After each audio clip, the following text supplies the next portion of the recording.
Hello friend, you are most welcome in my channel Sandras Rhyme Academy. Today I am telling you about the use of is, am, are, was, were. सबसे पहले हम बात करते हैं use of is,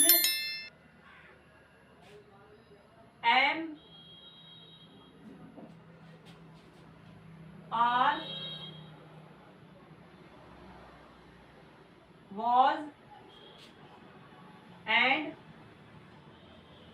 वर। देखिए आज हम सीखते हैं use of is, am, are, was and were. ये इज, एम, और वॉज, वर ये हमारी हेल्पिंग वर्ब होती हैं। तो इसका प्रयोग सबसे पहले हम सीखते हैं सिंपल प्रेजेंट टेंस में ही, शी, इट और एक वचनकर्ता के साथ है की अंग्रेजी इज लगाते हैं। इसी तरीके से सिंपल प्रेजेंट टेंस में आई के साथ हूं की अंग्रेजी हम एम लगाते हैं और सिंपल प्रेजेंट टेंस में यू, वी, दे और बहुवचनकर्ता के साथ है की अंग्रेजी आर लगाते हैं। यहाँ पर है जो है ये बहुवचन के लिए प्रयोग होता है। मैं आपको एक चीज और बताना चाहूंगा कि जो आई होता है प्रेजेंट टेंस में बहुवचन कंसीडर किया जाता है और पास्ट टेंस में एक वचन कंसीडर किया जाता है। इसीलिए हम सिंपल पास्ट टेंस में आई, ही, शी, इट और एक वचनकर्ता के साथ था या थी की अंग्रेजी वॉज लगाते हैं। इसी तरीके से सिंपल पास्ट टेंस में यू, वी, दे और बहुवचनकर्ता के साथ थे की अंग्रेजी वर लगाते हैं।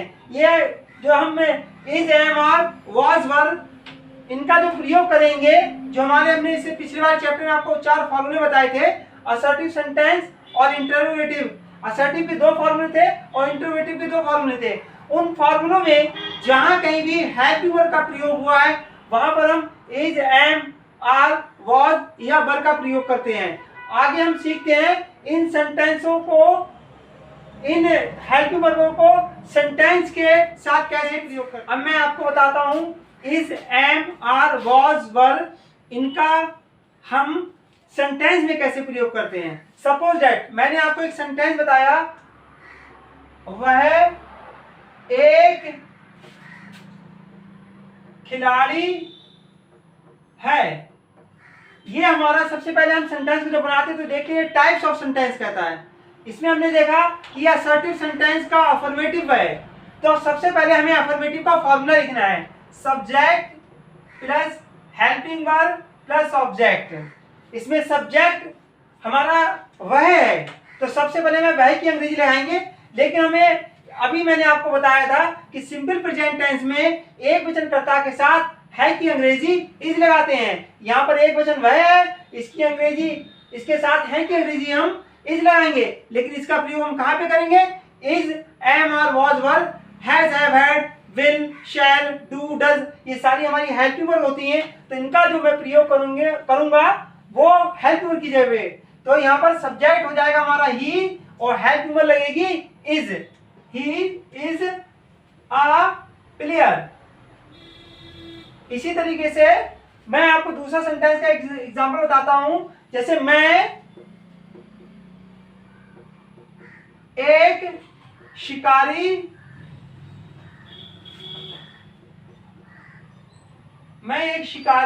नहीं हूं। देखिए यहां पर किसी चीज को मना किया गया है, ऊपर वाले सेंटेंस में कुछ बताया गया था, तो मैंने बताया था जिसमें किसी चीज को मना किया जाएगा वो असर्टिव का नेगेटिव वाला होता है। तो यहाँ पर नेगेटिव सेंटेंस का हमें फॉर्मूला लिखना पड़ेगा, जो मैं आपको सबसे पहले बता चुका हूं, subject plus helping verb plus not plus object. देखिए मैंने बताया था कि जैसे मैं की अंग्रेजी आई होती है, आई के साथ हूं की अंग्रेजी हम एम लगाते हैं, तो एम का प्रयोग किस जगह पे करेंगे, हेल्प वर्ब की जगह पे प्रयोग करेंगे। तो मैं हेल्प वर्ब का सिलेक्शन हमने कर लिया है और सब्जेक्ट हमारा है यहाँ पर आई, तो आई के साथ एम, फिर not a Hunter, I am not a Hunter. इसी तरीके से अगला एग्जांपल मैं आपको बताता हूं, क्या वह एक शिकारी नहीं था। तो यहां पर हम सेंटेंस में किसी चीज को पूछ रहे हैं, मैंने आपको बताया था जिसमें सबसे पहले क्या शब्द आ जाएगा, वो इंट्रोगेटिव का पहला वाला पार्ट होता है, तो उसमें हम सबसे पहले हेल्प वर्ब का प्रयोग करते हैं।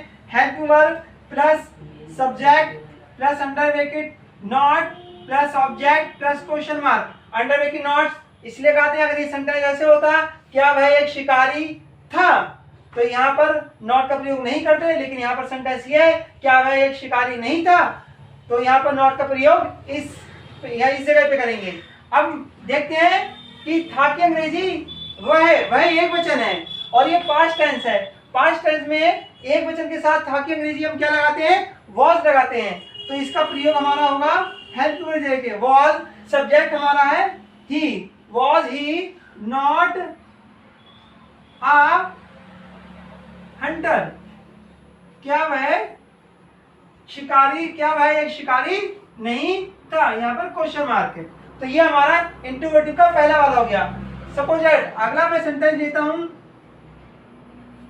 तुम एक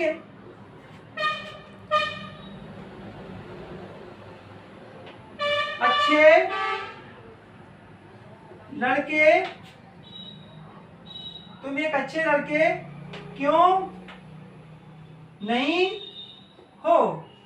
यहां पर भी हम किसी चीज को पूछ रहे हैं और मैंने आपको बताया था जिसमें कब कहां क्यों कैसे इस तरह के कोई भी क्वेश्चन बड़े बीच में आते हैं तो इंट्रोगेटिव का दूसरे तरीके का सेंटेंस होता है। तो इसमें पहले सबसे पहले हम क्वेश्चन वर्ड का प्रयोग करते हैं। किसका, क्वेश्चन वर्ड का। उसके बाद में सेम यही फॉर्मूला रहता है, helping verb plus subject plus under bracket not plus object plus question mark.